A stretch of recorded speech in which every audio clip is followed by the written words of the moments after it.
Euzu billahi mineşşeytanirracim. Bismillahirrahmanirrahim.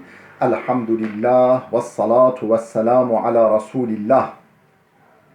Değerli arkadaşlar, Muhammed Ali Es-Sabuni'nin Et-Tefsirul Vadihul Müyesser adlı eserinden Fatiha suresi ve Amme cüzü tefsirinden 27. dersimizi yapmak üzere birlikteyiz. Geçen dersimizde Tefsiru Suretil Buruç suresi tefsirini işliyorduk. Tam da 10. ayete gelmiştik. Surenin 9 ayetini tefsir etmiştik. 10. ayetine gelmiştik. Ne buyuruyor ayet-i kerime? İnnellezîne fetenul mu'minîne vel mu'minâti thumme lem yetûbû felehum azâbu cehenneme ve lehum azâbul harîk. Hiç kuşkusuz o mümin erkek ve kadınları fitneye duçar edenler, işkenceye uğratanlar, inançlarından dolayı onlara eziyet edenler, dinlerinden döndürmeye çalışanlar var ya, ثُمَّ لَمْ يَتُوبُوا sonra da tövbe etmeyenler, bunu yapıp sonradan tövbe etmeyenler için فَلَهُمْ عَذَابُ cehenneme, onlar için cehennem azabı vardır. وَلَهُمْ عَذَابُ الْحَرِيقِ onlar için yangın azabı vardır. Cehennem yangınının azabı vardır. Nasıl ki onlar hendekler kazarak odun ve ateşlerle doldurup müminleri o ateşlerin üzerine sürmüşlerse el ceza'u min cinsil amel ceza yapılanın türünden olur hesabı. Onlar da aynı akibete uğratılacaklar. El muradu bi kavlihi fetenul mu'minin müminleri fitneye uğratanlar, onlara eziyet çektirenler, inançlarından döndürmek isteyenlerden maksat ondan maksat ey ahraku bin nari liyeftinuhum an dinihim. Thumme lem yerci'u an kufrihim ve icramihim felehum azabu cehenneme el muhzil muhin ve lehumul azabul muhriqul fazî' ellezî la yuşabihuhu harik. Yani ahrakul mu'minine, yani fetenul mu'minine demek müminleri yakanlar. Niçin? Liyeftinuhum an dinihim, dinlerinden döndürmek için. Ya inançlarınızı bırakacaksınız, vazgeçeceksiniz, bizim dinimize döneceksiniz, yahut da sizi yakarız diyenler. ثُمَّ لَمْ يَرْجُعُوا عَنْ كُفْرِهِمْ وَاِجْرَامِهِمْ sonra bu nankörlüklerinden, küfürlerinden ve cürümlerinden, suçlarından dönmeyenler فَلَهُمْ عَذَابُ cehenneme el-muhzil muhin o aşağılayıcı, o zelil ve hor ve hakir kılıcı cehennem azabı var onlara. Onlar için cehennem azabı var. وَلَهُمُ الْعَذَابُ الْمُحْرِقُ الْفَظِيعُ o tüyler ürpertici, o korkunç, yakıcı azap vardır. اَلَّذ۪ي لَا يُشَبِهُ حَرِيقٌ hiçbir yangına benzemeyecek. Öyle bir yangın ki, cehennem yangını ki, hiçbir yangına benzemeyen, hiçbir yangınla ölçülemeyecek bir cehennem ateşinin yangını vardır onlar için. Ve innema zukira lafzul harik huna neden burada yangın anlamındaki harik kelimesi zikredildiği için limunasabatihi li cerimetihi muşşeni'ati onların o şeni' o çirkin, o çok kötü olan cürümleriyle, suçlarıyla uygun düşsün diye. وَهِيَ اِحْرَاقُهُمْ لِلْمُؤْمِنِينَ بِالنَّارِ o suçları neydi? O kötü, çirkin olan suçları neydi? Müminleri ateşte yakmalarıydı. Onun için burada yangın kelimesi kullanıldı. فَسَيُحْرِقُهُمُ اللّٰهُ بِنَارٍ حَامِيَةٍ مُحْرِقَةٍ Allah da onları kızgın ve yakıcı bir ateşle yakacaktır.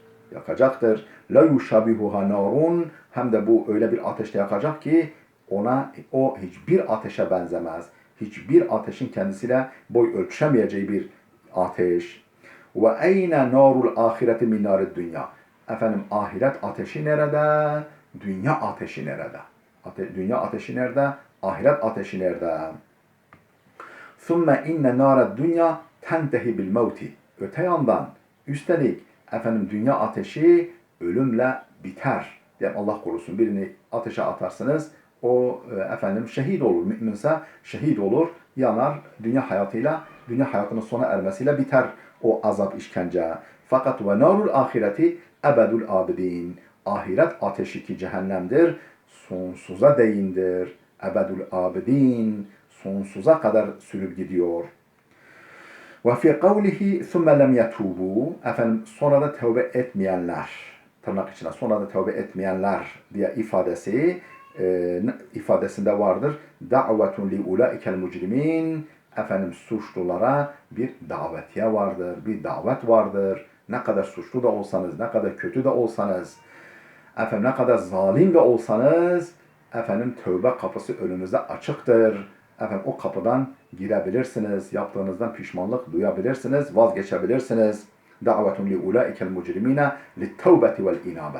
Tevbe ve dönüş yapmaya, pişmanlığa bir kapı açmaktır. Ve rucu'i ilallahi, Allah'ın dergahına sığınmaya, onun rahmetine sığınmaya bir kapı açmaktır. Ve hâzâ min sa'ati rahmetihi teâlâ bil ibad.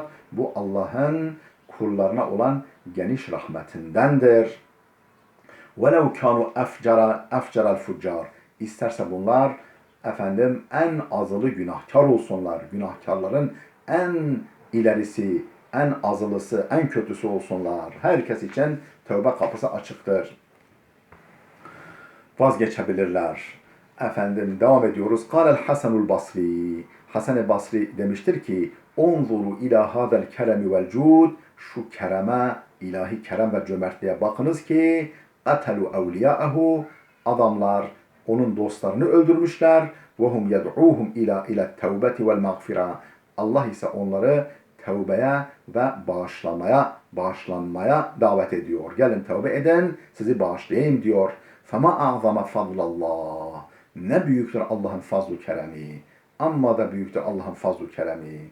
Allah o fazl-ı kereme bizi layık eylesin. Bizi mazhar eylesin inşallah. Yeni ayete geldik. Estaizu billah. İnnellezîne âmenû ve amilussâlihâti lehum cennâtun tecri min tahtihel enhâr. Zâlikel fevzul kebîr. Efendim iman edip yararlı işler yapanlara gelince işte onlar içinde lehum cennatun tecri min tahtihel enhar, efendim ağaçlarının, zemininin, ağaçların arasından, zemininden, sarayların arasından ırmaklar, efendim şelaleler akan bahçeler vardır, cennetler vardır. Zalikel fevzul kebir. Bu büyük bir kazançtır. Bu büyük bir efendim başarıdır. Bu büyük bir kazançtır. Efendim her zaman Cenab-ı Hak efendim bir kötülerden bahsediyor, yaptıklarından, akıbetlerinden bahsediyor. Bir de iyilerden, efendim onların yaptıklarından ve bu yaptıklarına karşılık alacakları mükafattan bahsediyor. Yani her zaman insanın önünde iki yol, iki kapı açıyor. Okuyoruz. İnnellezîne âmenû ve amilussâlihâti lehum cennâtun tecri min tahtihel enhâru zâlikel fevzul kebîr. Lemma zekara iqâbel eşkıyâil mucrimîn zekara teâlâ cezâ'el mu'minîn es-sâdıkîn. Allah Teala o mücrim bedbahtların, o eşkıya, mücrim bedbahtların akıbetini zikredince, uğradıkları acı sonu zikredince zekara teala ceza'el mu'minine sadıkîn, samimi müminlerin efendim alacakları karşılığa yer verdi. Vel ma'na, mesaj şudur. İnnel mu'minînellezîne cema'u beynel imani vel ameli salih. Efendim iman ile amele salihi yararlı işleri kendilerinde bulunduran, kendilerinde buluşturan, kendilerinde toplayan müminlere gelince lehumul besatinu vel hadaiquz zahira. Onlar için parlak bağlar ve bustanlar vardır. Bağlar, bahçeler ve bustanlar vardır. Elleti tecri min tahti kusuriha. O bağlar, bustanlar ki saraylarının arasından akar enharul cennet. Cennetin ırmakları, cennetin nehirleri, çayları, efendim şelaleleri akar. Ve lehum fiha min kulli ma teştehihi nufusuhum. Onlar için o cennetlerde canlarının istediği, canlarının çektiği her şey vardır. Canlarının çektiği ne varsa hepsi mevcuttur. Min enva'il mata'imi vel meşarib. Türlü türlü yiyecekler, içecekler. Ve zâlike huve zaferul azimu bil matlubi vel mahbub. Bu efendim arzu ve ideallerine ve sevdiklerine, yani sevdikleri, arzu ettikleri, diledikleri her şey için büyük bir zaferdir. Her şeye yönelik büyük bir elde ediştir. Yani hepsini kazanmadır bu. Ellezî, bu öyle büyük bir kazanç ve efendim başarıdır ki tasğuru indehu dünya kulluha ve ma fiha. Bütün dünya ve içinde ne varsa hepsi küçük kalır onun yanında. Bu öyle bir başarıdır ki, öyle bir mükafat ve kazançtır ki onun yanında dünya ve içindeki her şey küçük kalır, az kalır. أما قصة أصحاب الأخدود كما وردت في صحيح مسلم ومسند الإمام أحمد ونلخصها بالآتي. Efendim o ashab-ı uhdud, o hendek kazan kafir zalimlerin kıssasına gelince, onun hikayesi, kıssası ise kema varadat fi sahih Müslim ve musned İmam Ahmed, Sahih Müslim'de, İmam Müslim'in Sahih adlı eserinde ve İmam Ahmed İbn Hanbel'in Musned'inde de geçtiği üzere nulahhisuha bil ati, aşağıdaki gibi özetliyoruz. O kıssayı özetliyoruz diyor. Kana fil umemi qablakum melikun cebbarun zalimun. Peygamber buyuruyor aleyhisselam. Sizden önceki ümmetlerde efendim zorba ve zalim bir hükümdar vardı. İdda'a rububiyete. Rububiyetini, uluhiyetini, tanrılığını iddia ediyordu. Ve kana lehu sahirun yesta'inu bihi. Efendim destek aldığı, yardım aldığı, efendim hilelerinden yararlandığı bir sihirbazı vardı onun, bir büyücüsü vardı. فَلَمَّا كَبُرَ السَّاحِرُ, o büyücü, sihirbaz yaşlanınca طَلَبَ مِنَ الْمَلِكِ اَنْ يَأْتِيَهُ بِغُلَامٍ يُعَلِّمُهُ السِّحْرَ. Hükümdardan istedi ki bir delikanlı getirsin, bulsun getirsin ki ona sihri, büyü öğreteyim. Yani getir ki öğreteyim diye hükümdardan bunu istedi. Bir genç, yani bir çırak istiyor ki ben nasılsa ölümlüyüm, gidiyorum. Efendim bari benden sonra bir mesleğimi öğrenecek birisi olsun. Sana yardımcı olacak. Hatta la yezhebe mulkuhu, ta ki hükümdarın saltanatı elinden gitmesin. Feba'ase lehu gulamen. Efendim böyle zeki, akıllı bir çocuk buldu ve ona gönderdi, yanına gönderdi o büyücünün. Ve kana hadal gulamu yemurru fi tariqihi ala raculin abidin zahid. O delikanlı işte o büyücüye gidip gelirken, ders almak için gidip gelirken yolunda efendim uğruyordu. Kime uğruyordu? Ala raculin abidin zahid. Abid, yani abid, zahid, salih bir kula, yani kendi ibadete vermiş bir insana uğruyordu. Yolda efendim kulübesi var. Efendim orada kendi ibadete vermiş, ibadetle meşgul olan bir abid ve zahid bir zat var. Ona da uğruyordu. Feyeclisu endehu ba'dal vakti, vaktinin bir kısmında onun yanında oturuyordu. Ve taallaka kalbul gulami bihi, ve gittikçe o abide, o zahide gönlü ısındı. Onu sevdi, onu anlattıklarını, yaşantısını sevdi. Feesleme ala yedeyhi, onun işte vasıtasıyla, aracılığıyla Müslüman oldu, iman etti. Ve vasala bil gulami as-salahu ila dereceten azima. Bu salahat, bu iyilik o delikanlıyı büyük bir makama getirdi. Büyük bir manevi makama eriştirdi, ulaştırdı. Yetenek de var, Allah vergisi. Efendim o bir de feraset var. İşte iyiliği görünce kaptı. Hatta sonra yubri'ul a'ma. O kadar ki efendim keramet sahibi oldu. Efendim anadan doğma körleri iyileştiriyordu. Ve yudavi nase min sairil emradil musta'siye alel atibba. Efendim tabiplerin, hekimlerin üstesinden gelemedikleri diğer hastalıkları bile insanlardan tedavi ediyordu. İnsanların efendim bu tür hastalıklarını tedavi ediyordu kerametle. Ve kana lil meliki vezirun a'ma. Melikin, hükümdarın efendim a'ma bir veziri vardı. Gözleri görmeyen bir veziri vardı. Ve yudavin efendim felemma semi'a bi emril gulam. O vezir, o delikanlının, o gencin efendim şanını, namını duyunca ca'a ileyhi bi hedaya kethiratin ve theminetin. Onun yanına efendim çok sayıda kıymetli hediyelerle onun yanına vardı. O delikanlı yanına gitti vezir. Ve kâle lehu, ve o delikanlıya dedi ki hâzihil hedâya kulluha leke. Bütün bu hediyeler senindir. İn ente şefeyteni. Bana şifa verirsen, beni iyileştirirsen bütün bu hediyeler senin. Fe'ecabahul gulamu. Delikanlı ona şöyle cevap verdi. Ana la eşfi ahaden. Ben kimseye şifa veremem. İnnemellezî yeşfi huvallahu rabbi. Şifa veren Rabbim Allah.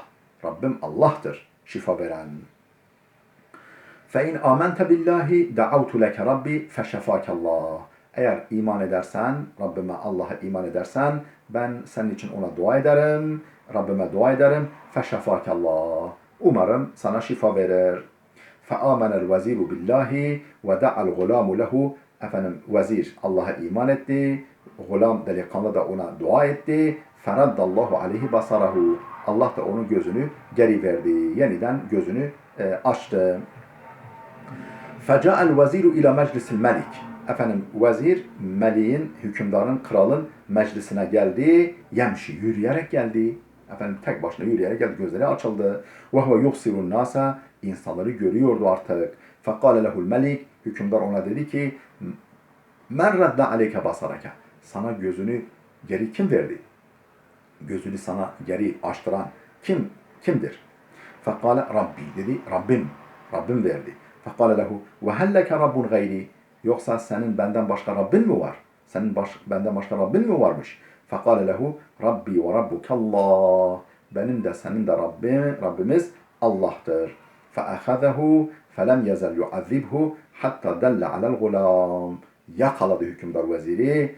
Efendim, işkence etti. Hatta delle alel gulam. Delikanlıyı deşifre edinceye kadar. O delikanlıyı ele verinceye kadar. Feci'e bil gulam. Bu defa o delikanlı getirildi, yakalanıp getirildi. Fekale lehul melik. Hükümdar ona dedi ki لَقَدْ بَلَغَ مِنْ سِحْرِكَ اَنَّكَ تُبْرِهُ الْاَعْمَ وَالْاَبْرَسِ. Senin büyün, senin büyücülüğün, sihirbazlığın öyle bir noktaya varmış ki sen gözleri görmeyenleri, efendim baraj hastalığına yakalananları bile iyileştiriyormuşsun. Fekale lehul gulam. O delikanlı dedi ki ana la eşfi ahaden. Ben kimseye şifa veremem. İnnemâ yeşfillâhu rabbul âlemin. Şifa veren alemlerin Rabbi olan Allah'tır. Fe'ahazahu. Hükümdar onu da yakaladı. Felem yezel yu'azzibhu hatta delle aler rahib. Onu işkence ede o da rahibi ele verdi. O abid rahip var diye yolda, onun hocası. Ala rahibil abid ve kana'l abidu kad awsal gulama en la yedulle aleyhi ahadan. Oysa ki efendim o abid ve rahip efendim önemli vasiyet tavsiye etmişti ki onu kimseye bildirmesin, kimseye söylememesini ona önemli tavsiye etmişti. Feci'e bihi ilel melik. O abid ve zahid de hükümdara getirildi. Fekale lehu. Hükümdar ona dedi ki irca an dinike. Dininden dön bakalım. Fe'eba. O kabul etmedi. Direndi. Fe'emarel meliku en yunşara bil minşar. Efendim hükümdar bıçkıyla efendim baştan aşağı doğru ikiye bölünmesini emretti. Fenuşira hatta sakata alel ardi şakkateyni. Efendim iki tarafı iki parça halinde yana düşünceye kadar efendim bıçkıyla biçti onu. Tepesine koydu, bıçkıyla kesti. ثُمَّ اَتَى بِوَزِيرِ الْمَلِكِ. Sonra efendim kralın veziri getirildi. Hükümdarın veziri. فَقِيلَ لَهُ اِرْجَ عَنْ دِينِكَ. Dininden dön bakalım dedi. فَأَبَ. O da direndi. فَنُوشِرَ بِالْمِنْشَارِ hatta sakata şakkateyni. Efendim o da bıçkıyla kesildi. İki parçaya ayrılıncaya kadar. ثُمَّ اُتْيَ بِالْغُلَامِ. Sonra o delikanlı getirildi. فَقِيلَ لَهُ. Ona dendi ki اِرْجَ عَنْ دِينِكَ. Dininden dön bakalım. فَأَبَ. Direndi. Kabul etmedi. فَأَمَرَ الْمَلِكُ اَنْ يَسْعُدُوا بِهِ اِلَى اَعْلَى جَبَلٍ. Efendim hükümdar dedi ki, emretti ki onu bir dağın tepesine çıkarsınlar. Yüksek bir dağın tepesine onu çıkarsınlar. فَاِنْ رَجَعَ رَدُّوهُ. Dininden dönerse geri getirsinler. وَاِلَّا أَلْقُوهُ مِنْ رَأْسِ الْجَبَلِ. Yoksa o yüksek dağdan aşağı doğru fırlatsınlar diye emretti. فَلَمَّا صَعَدُوا بِهِ الْجَبَلَ Onu o dağın tepesine çıkarınca adamları kralın aradu aleyhi rucu'a fe'eba. Dedi ki dön bakalım dininden. O direndi. Kabul etmedi. فَاَرَادُوا اَنْ يَرْمُهُ مِنْ قِمَّتِهِ Onu o dağın tepesinden atmak istediler. فَدَعَى رَبَّهُ O Allah'a dua etti. فَقَالَ اللّٰهُمَّ اكْفِنِي مِنْ شَرِّهِمْ بِمَشِيدٍ Ya Rabbi bir yolla, bir şekilde bunların şerrine karşı bana kafi gel. Bunların şerrinden beni koru. فَارْتَجَفَ بِهِمُ الْجَبَلُ فَمَاتُوا Dağ bir titremeye geldi. Onlar düşüp öldüler. وَجَاءَ الْغُلَامُ يَمْشِ اِلَى الْمَلِكِ Efendim delikanlı yürüye yürüye hükümdarın yanına geldi.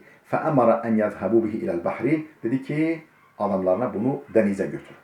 فَاِنْ رَجَعَ عَنْ دِينِهِ اَنْ يَرُدُّهُ Eğer dininden dönerse geri getirsinler. وَاِلَّا قَذَفُوهُ فِي الْبَحْرِ Yoksa denize atsınlar diye emretti.